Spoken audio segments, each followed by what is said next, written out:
자, 그러면 하루하루 네. MC가 필요할 때도 우리 명미준 씨가 필요하고 네. 하나원데이 자동차 보험도 필요하고요. 하나원데이. 네. 자, 오늘 뉴스 3 또 한번 어떤 뉴스들이 있었는지 알아봐야죠. 네. 네. 3프로TV 권순우 취재팀장입니다. 어서 오세요. 네, 안녕하세요. 3프로TV 권순우 취재팀장입니다. 네, 반갑습니다. 정호님 이제 오른팔을 오른쪽에 두시네요. 아, 왼손잡이 아니에요? 저는 바로 일로 밀리고 네. 오른손, 왼손. 이제 저 필요 없다. 네. 하지만 저는 왼손은 꼭 중요할 때 씁니다. 걱정하지 왼손을. 마십시오. 소고기는 명행커님만 사주시고 소고기요? 그 전에 한번 논란됐었잖아요. 밥 사주신다고. 아, 제가 밥을 사준 적이 있던가요? 어디서 사줬는지도 얘기해요? 어디였을까요? 그 논란도 된 적이 있었군요. 뭐 별로 방송할 맛 안 나네요. 네. 네, 이제 얘기 바로 네, 시작하겠습니다. 마술하는 건 아니죠, 방송이. 네. 뭐 일단은 SBB 은행 문제가 조금 마무리가 되는 분위기예요. 아, 인수를 누가 하기로 했다면서요? 네, 퍼스트 시티즌즈 은행이 파산한 SBB 은행을 인수를 했습니다. 그러니까 보통 은행은 망하게 되면은 그 자산 부채를 좀 조사를 해가지고 부실 자산들은 좀 버리고 나머지 우량은행, 그러니까 우량한 자산들은 다른 은행들이 사가요.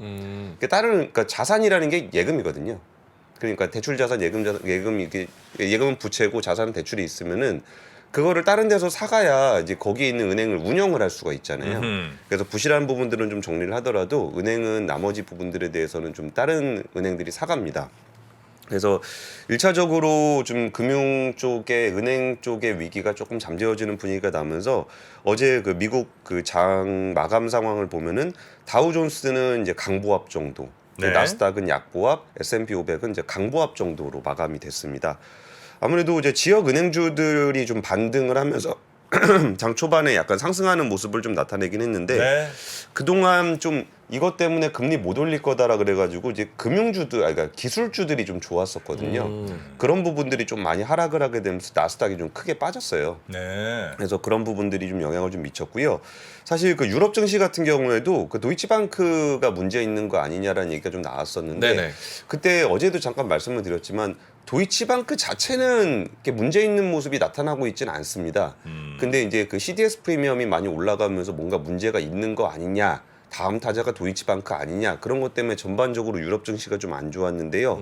뭐 그런 부분에 대해서 조금 우려가 좀 해소가 되면서 유럽 증시도 전반적으로 약간 플러스 마감하는 모습을 좀 보였습니다. 네. 그리고 일단 그 미국에서는 은행기관 대출 프로그램 BTFP라 그러는데 내용은 조금 이름이 좀 어려운데 다른 거 아니고 실리콘밸리 뱅크 같은 경우도 좀 문제가 됐었던 게 가지고 있던 장기 채권이 있었어요. 근데 장기 채권을 이제 대출을, 그러니까 예금을 상환해 주려면은 장기 채권을 손해를 본 상황에서 팔아서 돈을 내줘야 되는 상황이었거든요. 물렸는데 이거를 팔면 손실 확정, 들고 있으면 우리 뭐 만기까지 가져가자. 그러면 이제 손실을 안 보게 되잖아요. 근데 누가 자꾸 돈을 달라 그러면 이거를 팔아서 손실을 확정해야 되는 상황이 된 거였는데 네네. 이거를 이제 연준에서 그 프로그램을 만들어서 1년 동안 그거 그대로 담보로 받아주겠다. 그리고 그만큼 돈을 빌려줄 테니까 그 돈으로 네가 돈 갚아야 되는데 써라 라고 하는 거기 때문에 손실 확정을 안 해도 되는 그런 프로그램이에요. 그거를 1년 동안 운영을 해주기로 하면서 네. 여기서 조금 안도 랠리가 돼가지고 퍼스트 시티즌즈 같은 경우는 여기서 좀 싸게 샀을 거 아니에요. 실리콘밸리 은행이 가지고 있는 자산을 지금 뭐 100 주고 사올 수는 없잖아요. 뭔가 좀 문제가 좀 있을 수 그렇죠. 있는 거니까 파는 거니까 이거를 이렇게 좀 싸게 가지고 오다 보니까 그 인수하는 퍼스트 시티즌즈의 주가가 53% 주가가 올랐습니다. 올랐어요? 네, 네, 여기는 상한가가 없으니까요. 싸게 잘 샀다.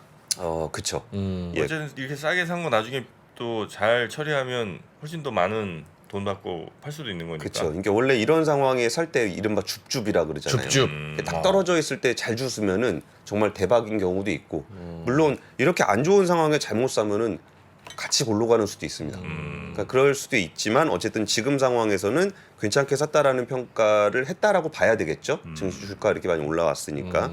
퍼스트 리퍼블릭 같은 경우에도 어쨌든 생존할 수 있는 기회를 얻었기 때문에 주가가 11% 올랐고요. 뭐 코메리카라든지 키오프라든지 다른 지방은행들도 주가가 많이 빠져 있었던 곳에서도 5% 이상 반등을 했습니다. 그리고 이제 시티그룹과 뱅크 오브 아메리카, 웰스파고 같은 대형 은행들도 이 여파로 좀 주가가 좀 많이 떨어져 있었거든요. 그런데 이제 3~4% 가량 상승을 했고요. 또 여기에서 이제 앞으로 SVB 은행의 17개 지점은 퍼스트 시티즌즈라는 이름으로 이름을 바꿔서 영업을 하게 됩니다. 그래서 여기서 좀 예상 손실 부분들은 한 200억 달러 정도를 예보가 손실을 좀 보게 되는 것 같고요.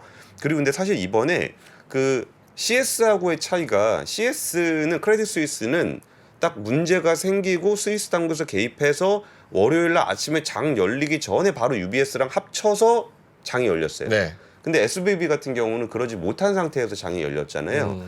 근데 이전에 그 SVB 파산 관리 들어갔을 때 매각을 한번 시도를 했었습니다. 근데 1차에 우리 경매 들어가도 부실 얼마인지 모를 때는 일단 1차는 걸르고 보는 게 있잖아요. 네. 그래서 가격이 더 떨어질 때까지. 네네.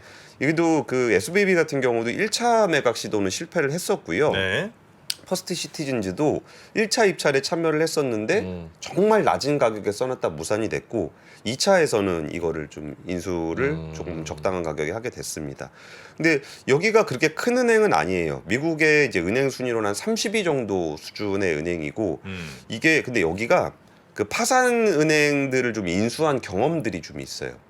그러니까 2009년에 저도 이거 숫자 보고 좀 놀랐는데 퍼스트 시티즌즈가 20개 이상의 은행을 인수를 하는 경험이 있대요. 와. 그거에 완전 특화돼 있는 약간 경험이 있는 그런 그러니까 경험이 은행이나 보네요. 좀 있는 거죠. 근데 사실 우리나라는 은행 숫자가 많지 않고 과점화되어 있기 때문에 은행이 여러 군데 망한다라는 거에 대한 개념이 좀 없어요. 근데 미국 같은 경우는 은행이 한 4,000개 정도 있기 때문에 거기서 뭐 위기 생기면 한 20개 정도 망하는 거는 있을 수 있습니다. 그래서 이런 걸 인수를 한 적이 있었고 작년에도 CIT 그룹이라는 곳이 저도 어딘지는 잘 모르겠는데 은행 계열인 것 같아요. 근데 이것도 한 20억 달러로 사들인 적이 있다라고 합니다. 그리고 이제 우리 서학개미 분들이 용의 심장을 가지고 뛰어들었던 BNTU라는 ETN이 있는데 네. 은행주 3배 레버리지. 은행주 3배 레버리지. 이 정도는 해야 우리 한국의 그 쓴맛을 미국 시장에 보여주는 거 아니겠습니까? 오늘 6.5% 올랐습니다. 6.5%. 요 이슈가 굉장히 좀 작용을 좀 했군요. 그러니까 은행주의 레버리지 3배니까 이제 은행주가 지금 막 10몇 %씩 그렇죠. 왔다 갔다 왔다리 하잖아요. 갔다리 근데 하니까. 거기에 곱하기 3배인데 물론 대형주긴 합니다만 뭐 이런 상황이 좀 있습니다. 그분들 지난 금요일 날 한 12%가 물렸던 것 같은데 이번에 다시 6.5% 회복하는 모습을 보였고요. 그럼 SVB가 왜 파산을 했는지를 두고서 청문회가 지금 열리고 있어요. 근데 여기가 정말 SVB 문제가 정말 의외의 일이었느냐라는 것에 대해서 네. 그 연방준비제도 부의장이 증언을 한 바가 오히려 부실 관리의 교과서적인 사례다. 좀 이상하죠. 이거 되게 뭐 특히 특수한 사례다라고 얘기를 했는데 오히려 교과서적인 사례라고 얘기를 하게 되는데 이게 그 SVB가 미국의 국채를 산 것을 두고서 야 이렇게 안전 자산을 사고 유동성이 풍부한 자산을 사고서 이게 터진 거면 정말 급격한 금리 인상에 따른 뭐 큰 부작용이라고 봐야 되지 않겠느냐. 네네. 그래가지고 이제 보편적인 문제일 수도 있지 않겠느냐라는 걱정 때문에 우리가 시스템 리스크를 좀 걱정을 했던 거예요. 네네. 네. SVB뿐만이 아니라 다른 데도 비슷한 상황에서 줄줄이 터지고 있을 것이다라는 우려가 좀 있는 건데 여기에 대해서 교과서적인 사례라고 얘기했던 것 중에 좀 그 은행의 위기 관리를 좀 해보신 분들하고 얘기를 해보니까 여기서 저금리 상황에서 장기채를 그러니까 미국 국채 중에서도 장기채를 많이 구매한 거는 이게 우리는 그런 일들을 많이 하지 않지만 금융회사에서는 장단기 금리를 관리하는 거 이른바 듀레이션이라고 하거든요. 네. 그러니까 짧게 돈을 빌려서 길게 운용하는 거. 그러니까 길게 운용을 하게 이건 PF도 똑같아요. 예를 들어서 3년짜리 PF를 하는데 3년짜리 PF면은 이제 금리가 좀 돈을 비싸게 줘야 네네네. 되잖아요. 근데 이거를 단기에 3개월에 계속 갈아 끼는 거예요.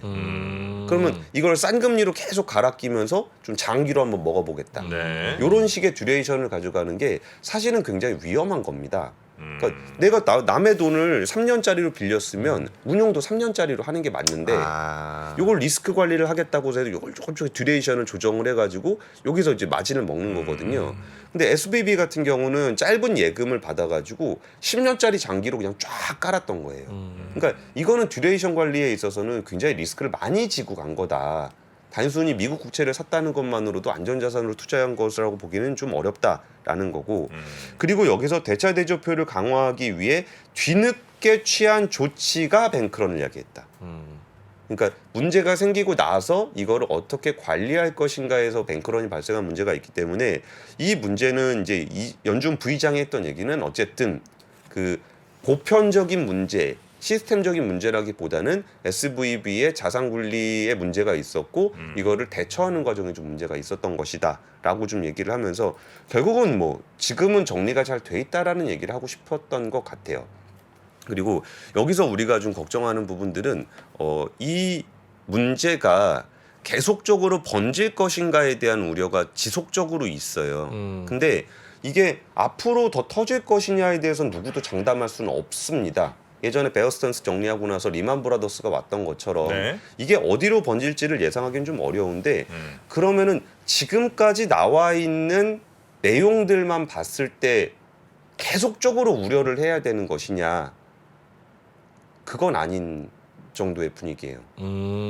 지금 뭐 외신이나 이런 데 봐도 위기의 시작론이랑 위기의 마무리론이 지금 계속 좀 치열하게 왔다리 갔다리 하고 있는데 연준에서도 카시카리가 또 그런 얘기를 했대요. 이거 보면 SVB 사태나 이런 거 보면 이제 위기가 점점 시작되고 있는 거다. 금리 인상의 여파가 나타나고 있는 거다. 그런 얘기가 있고 반대쪽에서는 정부가 이렇게 나서서 막 뭐 마무리해 주는 거 보니까 절대 더 크게는 번지지 않을 것 같다.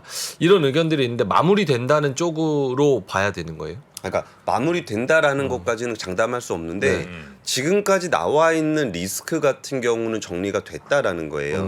그럼 우리가 이게 어딘가로 번질 거야다라는 거는 거기에 대한 증거가 필요하거든요. 네. 근데 그렇게 번질 수 있다라는 거에 대한 리스크가 좀 약하고 카시카리 총재가 얘기했던 부분들을 어떻게 해석할 수 있냐면은 이건 파월 의장도 항상 했던 얘기인데 금융권의 대출 태도가 조금 더 깐깐해질 것이다. 그거는 금리 인상 효과가 있어요. 금리 인상이라는 거는 결국은 돈을 많이 풀지 않고 긴축을 하는 거잖아요. 그렇죠. 근데 금리 인상을 하지 않아도 금융권에서 대출 태도를 좀 더 깐깐하게 보게 되면은 긴축 효과가 나타나게 돼요. 근데 그 얘기를 또 역으로 생각하면은 우리가 추가적인 긴축을 더 이상 타이트하게 하지 않아도 된다라는 얘기로도 해석이 돼요. 그러니까 우리가 또 하나 걱정하는 것 중에 연준이 급격하게 금리를 인상하면서 긴축을 너무 세게 가져가면 어떡하냐에 대한 걱정이 한 축에 있잖아요. 네. 근데 이거에 대해서 이번 사태가 연준이 그렇게까지 세게 긴축을 가져가지 않을 수도 있다라는 실마리를 카시카리 총재가 또 준 거기도 합니다. 그래서 이런 부분에 대해서는 어쨌든 그 대출 태도가 조금 경색이 되고 있다라는 것에 대한 카시카리 총재의 얘기는 5월에 FMC나 이런 부분에서 이렇게 너무 세게 또 금리 인상을 네. 하진 않을 것 같다라는 분위기가 네. 잡히고 있습니다. 요 정도는 요 뉴스는 요 정도 하죠. 네. 네. 재미없나 봐요. 길다는 얘기가 너무 많네. 네. 자, 네. 두 번째 뉴스도 두 번째 가죠. 아 길다는 얘기가 많았군요. 이거 되게 중요한 얘기 아닙니까? 중요하죠. 중요한데 그러니까 어제 코스피에서도 네. 이게 굉장히 영향을 좀 많이 그렇죠, 미치길래 좀 길게 네, 준비했어요. 매우 중요한 뉴스긴 한데 이제 모든 채널들 모든 데서 다 얘기를 또 많이 하시니까 아마 좀 많이 들으셔서 조금 이제 힘드신 모양이에요. 예. 예. 지루하면은 뭐 저희 탓이죠. 뭐. 그렇죠? 중요한 뉴스인데 지루하면. 뭐 듣는 사람 탓일 수도 있긴 한데 두 번째 뉴스도 가보겠습니다. 가보죠. 예, 두 번째는 좀 짧게 하겠습니다. 월드뱅크가 2030년까지 연 세계 평균율이 경제 성장률이 2.2% 정도밖에 안 될 것 같다. 굉장히 낮은 숫자죠. 전 세계가 연 2.2% 평균. 예, 예. 아, 그럼 코로나 이전보다 확실히 많이 낮아진 거예요? 많이 낮아진 거죠. 그러니까 2020년에서 2010년까지 10년 주기로 했을 때 3.5% 정도 성장을 했고요. 2011년부터 2021년까지 2.6%. 근데 오히려 2021년부터 2030년까지 2.2%로 성장률 수준이 계속적으로 낮아지고 있는 모습을 보여주고 있어요. 그러면서 지금 인더밋 길 월드뱅크 수석 이코노미스트의 보고서였는데 세계 경제는 잃어버린 10년을 맞이하게 될 수 있다. 라는 얘기를 하고 있어요. 이게 2.2%면은 그렇게 우리나라 기준이나 선진국 기준으로 낮아 보이진 않잖아요. 근데 여기서 이제 신흥국 쪽을 기준으로 보면은 굉장히 좀 낮아 보이는 숫자입니다. 그러면 이 정도가 전 세계 평균이라 그러면 우리나라를 비롯한 선진국들은 그러니까 일본이 잃어버린 20년, 30년 얘기한 게 한 1% 정도 성장이었거든요. 네. 그러면 이 30년 만에 최저치로 내려간 경제 성장률을 우리는 앞으로 한 지금 2023년이니까 7년 정도 가져갈 수 있을 거라는 겁니다. 그래서 소득의 성장이라든지 임금 인상의 필수적인 생산성 저하에 대해서 우려를 하고 있는데요. 거기에 대해서 이제 그게 그 코로나19와 우크라이나 침공 등 몇 년에 걸친 위기가 지속적인 경제 성장, 그동안 30년간의 성장을 끝내는 변곡점이 돼버린 것 같다. 그래서 소득이라든지 투자라든지 그러니까 투자를 좀 강화하기 좀 어려운 측면이 있고 개발도상국의 평균 GDP 성장률이 2020년에 6%, 2011년대에 5%, 남은 2020년대에는 4%로 둔화될 것이다 라고 전망을 했습니다. 그래서 개발도상국 4곳 중에 한 곳이 지난 30년간 그래도 고소득 지위에 도달을 했어요. 그러니까 여기서 그런 부분들의 경제력이 지금 후퇴하고 있는 거고 생산성이 2000년 이래 가장 느린 속도로 성장을 하고 투자 증가율이 20년 동안의 절반 수준밖에 안 되며 국제 무역은 훨씬 더 느린 비율로 증가를 할 것이다. 그러니까 지금 말씀드렸던 품목들이 과거 우리 전 세계 경제를 이끌어왔던 동력들인데 전반적으로 좀 낮아지는 모습들을 나타내고 있어요. 그러면 요거를 반등을 시키려면 무엇이 필요한가에 대한 얘기도 같이 덧붙였는데요. 네. 여기서 이제 여기 포인트들을 좀 잡아볼게요. 일단 친환경 기후 위기에 대응하는 투자 증가율을 높이면 연간 최대 0.3%포인트까지 성장률을 높일 수 있다. 이 부분은 인프라 투자와 관련한 이야기입니다. 그러니까 기존에 있던 인프라들을 쫙 깔았던 그런 시대가 좀 끝났다고 하더라도 기존에 있는 인프라들을 친환경적으로 개선을 하게 되면 추가적인 인프라 투자가 필요하게 된데 이 부분이 좀 성장률을 높일 수 있다라는 거고요. 그리고 디지털 서비스의 수출을 늘리면 생산성을 크게 향상시킬 수 있고 여성의 노동 참여율을 높여서 2030년까지 전 세계 성장률을 0.2%포인트 높일 수 있다라는 겁니다. 그리고 이거 조금 어려운 얘기인데 네. 운송, 물류, 규제 관련 비용을 낮추면 무역이 활성화될 수 있다. 국가의 관세와 관련한 탄소 집약적 제품에 대한 현재의 편견을 없애고 환경 친화적 제품 및 서비스에 대한 접근 제한을 제거하기 위한 변화를 촉구한다. 이 얘기가 되게 원론적으로 들리실지 모르겠는데 전 세계적으로 친환경 제품 및 서비스에 대한 접근을 장벽을 굉장히 높이고 있습니다. 미국의 IRA를 비롯해서 유럽의 그 탄소 관련한 그 탄소 국경 조정, 여기에 탄소 발자국 점검하는 부분들, 배터리, 여권제 이런 것들이 자국 우선 중심적인 친환경 투자에 대한 규제를, 그러니까 무역 규제를 좀 강화하고 있는 측면이 있거든요. 이런 것들이 전 세계 경제 성장률을 낮출 수 있다라는 지적을 월드뱅크가 하고 있어요. 네. 근데 월드뱅크의 지적과는 반대로 전 세계적으로 친환경 투자에 대해서는 무역 규제가 강화되고 있는 게 현실입니다. 네. 그럼 우리나라도 거기서 조금 더 영향을 많이 받을 확률이 높네요. 뭐 IT, 뭐 반도체나 2차 전지나 뭐 이런 자동차나 이런 것들이 거기에 걸려 있는 그런 부분이 조금 있으니까. 우리나라는 많죠. 많다. 우리나라는 수출 중심 국가이기 때문에 우리나라가 다른 나라한테 수익 규제를 해서 너네 우리나라에다 물건 팔려면 관세 이만큼 내 이런 나라는 아니잖아요. 그러니까 오히려 우리는 다른 나라에다 팔아야 되는 입장이니까 그쪽에 수익 관세 좀 낮춰주세요. 뭐 자국 기업에게만 보조금 주는 것 좀 하지 마시고 우리는 WTO 체제의 최대 수혜국입니다. 무역 장벽이 좀 낮은 상황에서 지난 20년간 굉장히 크게 성장을 했잖아요. 네. 근데 지금 전 세계적으로 운송 물류 규제 관련 비용들이 높아지고 있는 거는 우리나라 입장에선 그렇게 바람직하진 않은 상황이에요. 만약에 우리나라가 어디에 수출 규제를 당하면 그 나라에 BTS 안 보내겠다. 뭐 이런 식으로 역으로 딜하면 어때요? 아, 여기 개그 하나 들어갔죠. 그러면은 이제 개가 아니에요. 심각한 경제 지금 BTS 수출 안 한다고 네. 땡깡 부리는 무역 얘기하고 있습니다. 네. 그럼 거기 나라에서도 막 그러니까 BTS는 굉장히 상징성이 있고요. 네. 그러니까 BTS를 통해서 한국의 브랜드들에 대한 가치가 높아져서 그 나라 소비자들이 원하면 네. 그 나라에서 관세를 낮춰줄 수도 있고 무역 장벽을 낮춰줄 수도 있고 아니면 무역 장벽을 감수하고도 갈 수 있는 프리미엄 브랜드가 될 수도 있죠. 그러니까 한국에 대한 인지도가 높아지고 네. BTS에 대한 가치가 높아지는 부분들은 그리고 우리나라도 뭐 그런 거 합니다. 우리나라 너네 그런 식으로 할 거면 우리도 무역 장벽 높일 거야. 그래가지고 이제 소소하게 뭐 국내 서비스 센터 많지 않은 자동차 회사들은 뭐 거기다 우리가 통상 무역 장벽 높일 거야. 그러면 국내 서비스 센터 많은 거는 아무래도 우리나라 자동차 기업들이 많잖아요. 뭐 이런 것들을 하긴 하는데 우리나라는 내수 시장이 크지 않기 때문에 네. 대응 효과가 높지는 않습니다. 아무래도 뭐 기업이나 산업에 대한 뉴스를 좀 더 이제 기대를 많이 하시는 것 같은데 어쨌든 또 어떤 기업이나 산업 쪽에 특화된 뉴스를 또 말씀드리면 약간 또 그것도 부담될 수도 있다 보니까 이런 뭐 전체적인 경제 성장률이나 뭐 전 세계적인 큰 이슈 이런 거에 좀 더 이제 집중을 하게 되는데 이게 약간 저거 같아요. 있잖아요. 부자가 당나귀인가 송가에 메고 가다가 너 왜 메고 가냐, 뭐 타고 가냐. 매크로 뉴스 하면은 산업 뉴스 안 한다고 뭐라 하시고 산업 뉴스 하면 너무 지엽적인 얘기 많이 하신다 그러고 그리고 또 뭐 시장 얘기하면은 뭐 시장 지금 시황 얘기하냐 그러고 그래서 그냥 뭐 어그로는 아니고 이거는 시장 관련하지 않은데 그냥 관련 이슈 하나 준비했습니다.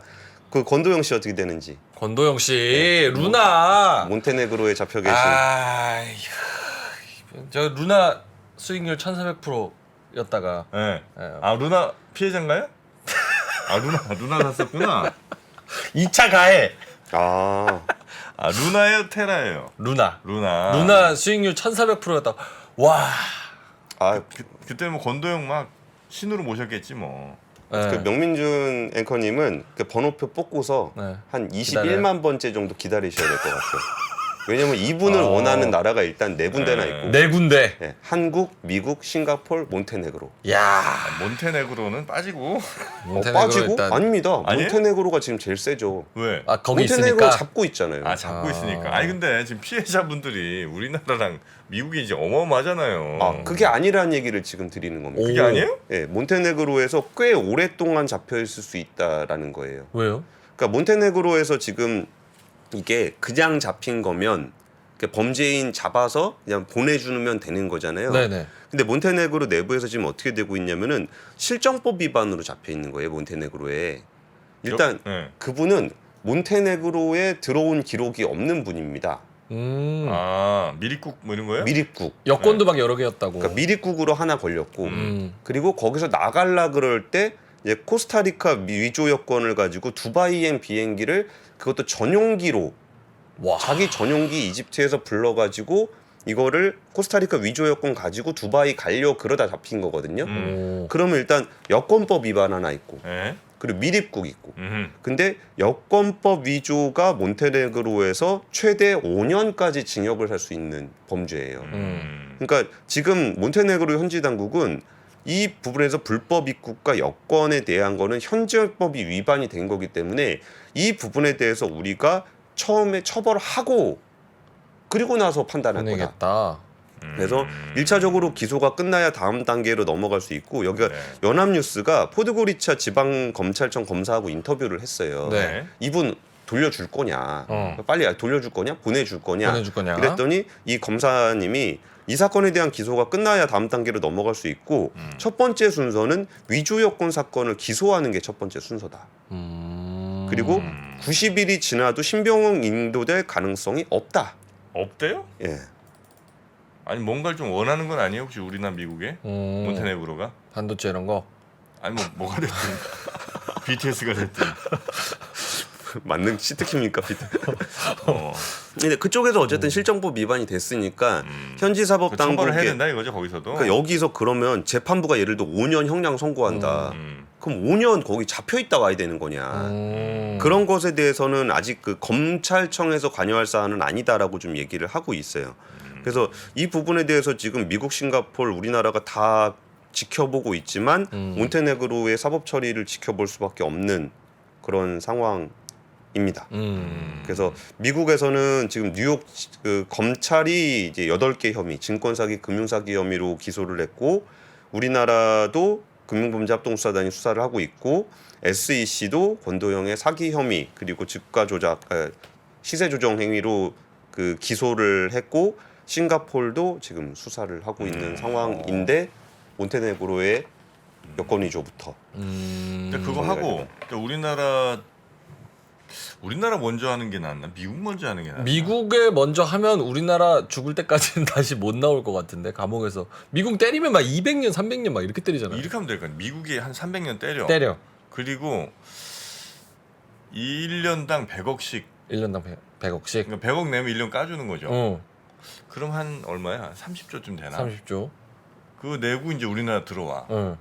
이제 30조 낸 걸로 이제 여기저기 다 이렇게 피해자들 좀 나눠드리고 그다음에 우리나라에서 한 20년 받고 마지막 싱가포르 가서 태형으로 마무리. 아 이거 좀 아닙니까? 아니요. 아주 좋은 시나리오였습니다. 될 일은 없지만 어쨌든 근데 각 나라가 한 나라의 뭐 처벌이 끝나면 다음 나라로 가서 받을 수도 있는 거죠. 그러니까 그런 부분들이 있긴 있는데, 그러니까 지금 이 상황에서 이제 변호사들이 머리 엄청 굴리고 있을 거예요. 어디 가서 받는 게 제일 유리할까? 근데 그걸 본인들이 판단할 수 있나요? 예를 들면 권도영네 변호사들이 나 한국 가서 할래, 혹은 나 미국 가서 받아볼까? 이거 할 수 있어요? 그건 안 되는데 되죠? 주장은 할 수 있죠. 아니 근데 뭐 만약에 몬테네그로에서 어떻게 끝났다 그러면 비행기 타고 본인이 어느 나라로 가는지가 그 나라에서 받는 거 아니에요? 그럴 확률이 높지 않아요? 아니 그렇진 않죠. 아 그래요? 양쪽에서 이렇게 체포하려고 와 있기 때문에. 와 있어요? 네. 교도소 앞에 이미 그럼. 기다리고 있어요? 아니 카지노 안 봤니? 와 가서 기다리고 있잖아. 비행기. 현실판 참으시기네. 저 봐요, 저 NAD님 권도영이 우리나라 증시와 무슨 상관이 있냐? 이 얘기 나올 줄 알았어. 왜요? 그러니까 지금 이게 권도영 얘기를 하니까. 약간 근데 관련이 있지 않나? 있죠. 저 뭐야 뭐 비트코인 관련된 비트코인이랑 주식들도 주식시장이랑 있잖아요. 그 피해자 여기 있는데 왜 상관이 없습니까? 그 뉴스 전하는 입장에서 참 힘듭니다. 알겠습니다. 자 이렇게 권도영 뉴스까지. 여튼 빠른 시간 안에 우리나 혹은 뭐 미국 둘 중에 어디로 갈까 그거 생각만 하고 있었는데 알고 보니 몬테네그로에서 보내줄 생각이 지금 없다는 거죠? 그렇죠. 네. 아까 그리고 루나 1400% 음. 선물 한 거 아니냐? 음. 뭐 50배, 100배 막 이렇게 있잖아요. 네. 그게 아니고 현물이었습니다. 아. 현물 1400%. 14배가 오른 거죠? 네. 100만 원 했으면 1,400만 원 된 건데 그 뒤로 얼마 됐죠 마이너스? 마이너스 99.99%. 아 진짜로? 아예 네. 그냥 폐지됐잖아요. 이틀 만에 그냥 아예 싹 없어. 왜 웃으시죠? 그 돈으로 나 밥이나 사줬으면 얼마나 더 좋은 소리.